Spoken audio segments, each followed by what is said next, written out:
दोस्तों बांग्लादेश वो देश है जहां पे क्रिकेट को काफी ज्यादा पसंद किया जाता है। अगर हम आपसे कहें कि भारत, पाकिस्तान, अफगानिस्तान के अलावा अगर किसी देश के पास सबसे ज्यादा क्रिकेट फैंस है तो वो बांग्लादेश की टीम है, तो गलत नहीं होगा। लेकिन अब हमें बांग्लादेश का क्रिकेट फ्यूचर डार्क नजर आ रहा है, या यूं कहे तो बांग्लादेश में क्रिकेट का फ्यूचर अब हमें थोड़ा सा भी नजर नहीं आ रहा है। अब वो किस लिए नजर नहीं आ रहा है, ये बातें हमें आपको बताने की जरूरत नहीं है। आपको बता दूं कि आईसीसी ने बांग्लादेश को अब शायद ब्लैकलिस्ट करने की तैयारी कर रही है। अब इसके पीछे की वजह क्या है आप सबको पता ही होगा, और अगर आपको नहीं पता है तो मैं आपको थोड़ा बहुत बता देता हूँ। पिछले 30 दिनों से बांग्लादेश का सिचुएशन बेहद ही खराब हो चुका है और वहां पे लगभग 30 दिनों से लगातार दंगे देखने को मिल रहे हैं। और इन सबके बीच वहां की जो पीएम रह चुकी है शेख हसीना, उन्होंने अब अपने पोजीशन को रिजाइन कर दिया है और वो अब भारत में आकर शिफ्ट हो गई है और यहाँ से वो यूके जाने की प्लानिंग में है। इससे तो एक बात क्लियर हो गया कि अब बांग्लादेश बिल्कुल भी स्टेबल नहीं है और वहां पे अगर गवर्नमेंट या स्टेबल नहीं है तो वहां पे क्रिकेट कैसे खेला जा सकता है। अब इसी को लेकर आईसीसी ने बहुत सारे सख्त कदम उठा लिए हैं बांग्लादेश को लेकर। अब उन्होंने क्या क्या कदम उठाया मैं आगे आपको इस वीडियो में बताऊंगा, लेकिन उससे पहले मैं आपको बता दूं कि जो बांग्लादेश के कुछ क्रिकेटर हैं जो कि हिंदू से हैं, उनका घर वहां पे जला दिया गया है और उनको मारने की धमकियां भी मिल रही है। जिसमें बहुत सारे क्रिकेटर ऐसे भी हैं जिन्होंने बांग्लादेश को अभी छोड़ रखा है, जिसमें सौम्य सरकार, लिटन दास, साकिब अल हसन जो कि मुस्लिम खिलाड़ी है, उन्होंने भी अभी बांग्लादेश को छोड़ रखा है और वो अभी दूसरे देश में कहीं पे टाइम स्पेंड कर रहे हैं। उसके पीछे की वजह यही है कि वहां पे काफी सारे दंगे हो रहे हैं और वहां पे अब बांग्लादेश को पूरी तरीके से डिस्ट्रॉय किया जा रहा है। अगर आपने देखा होगा तो जिन्होंने बांग्लादेश की स्थापना करी थी उनके मूर्तियां को भी तोड़ी गई है। वहां पे इतना ही नहीं करा गया, वहां पे जो माइनॉरिटीज के घर है वहां पे सभी के घर को आके हवाले कर दिया गया।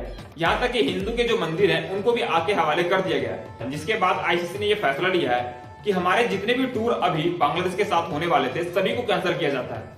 और आप सबको मैं बता दूं कि टी20 वर्ल्ड कप 2024 विमेंस का जो कि बांग्लादेश को होस्ट राइट मिला था अब उनसे छीनने वाला है और आईसीसी वहां पे क्रिकेट को अब लगभग बैन ही करने वाली है। और आईसीसी की इस रवैये के बाद बांग्लादेश में क्रिकेट का फ्यूचर अब हमें पूरा ही डार्क नजर आ रहा है। साथ ही साथ मैं आपको बता दूं कि बांग्लादेश का पूरा कंट्रोल अभी वहां की आर्मी के पास है। यानी कि एक बात तो क्लियर होगा कि पाकिस्तान और बांग्लादेश अब एक ही सिचुएशन में आके फंस गया है। साथ ही साथ जो हाल आज से 2-3 साल पहले अफगानिस्तान का हुआ था वही हाल हमें बांग्लादेश के साथ देखने को मिल रहा है। शायद इसीलिए आईसीसी ने यहाँ पे क्रिकेट को फिलहाल बैन करने का फैसला लिया और आईसीसी ने ये क्लियर कर दिया कि अभी फिलहाल कोई भी टूर बांग्लादेश के साथ नहीं रखा जाएगा, या यूं कहे तो कोई भी देश अभी बांग्लादेश का दौरा नहीं करेगी और ना ही बांग्लादेश की टीम अभी किसी और देश का दौरा करेगी जब तक कि सिचुएशन वहां की स्टेबल ना हो जाए। लेकिन आपको बता दूं कि वहां की जो गवर्नमेंट है वो अब वहां पे पलट चुकी है और वहां पे अब एक तानाशाह लागू हो चुका है, या यूं कहे तो तानाशाह के अंदर अब बांग्लादेश पूरी तरीके से जा चुका है। तो ये गलत नहीं होगा।